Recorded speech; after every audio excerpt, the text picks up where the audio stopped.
Сәлем достар, қалдарыңыз қалай? Бүгін мен сіздерге көптен күткен ертегі, яғни ертегі емес әңгіме айтып беретін боламын.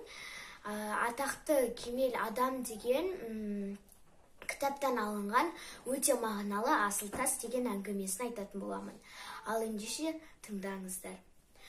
Ертеде бір патшаның асыл тасы болған екен.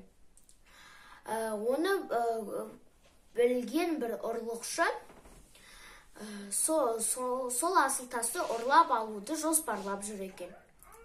Оның жоспары іске асады.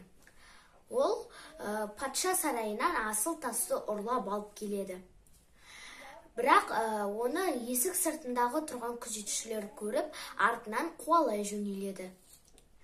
Ол ұрлықшы қашып келе жатқан кезде бір қайыршыны көреді де, қалтасына сол асыл тасты салып, ары қарай өзі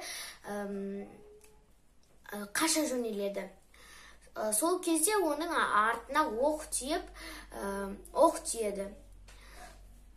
Ал қайыршы ұйқыдан тұрады, бірақ еште қалтасын қарамай жүріп, келесі күні қайттан жатып, қайттан тұрып өзінің ойымен жүре береді. Ал жасы келген кезде сол қайыршы мерт болады. Ал қалтасындағы асыл тас шіріген киімнің қалтасында қалады. Бұл мәтіннен біз не түсіндік?